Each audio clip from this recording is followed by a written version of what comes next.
here to participate in the World Urban Campaign presentations and listen and discuss with various of our other partners at the World Urban Campaign, which is an initiative from UN Habitat to basically provide a platform for various different sectors to talk about how to do sustainable development.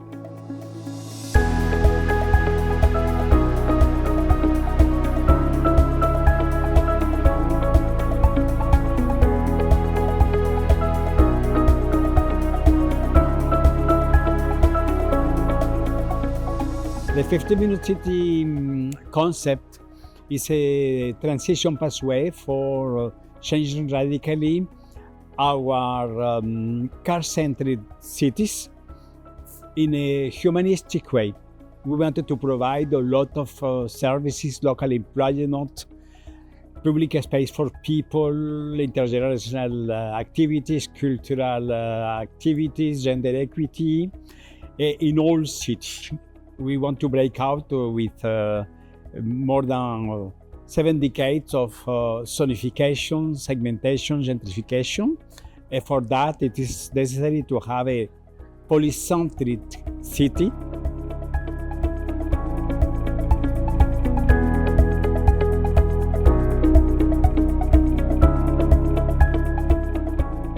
To create proximity, you have to fix yourself some limits. So there is a good aspect around temporal limits, around saying I can walk 15, I can walk 20, depending on my health and so on, but it's the least important point.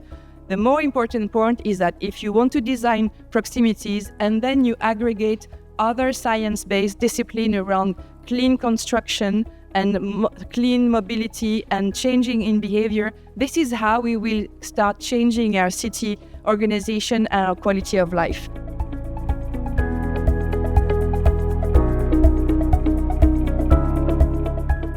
The Urban Studies Lab, which is spread across Tahrir and New Cairo, towards mobilizing the city from the old historic urban core to the new city expansions at the desert periphery. All of which push us to rethink the role of agency and activism in a transformative, growing metropolis, and the need to redefine how proximities operate from within our wicked problems of the Global South.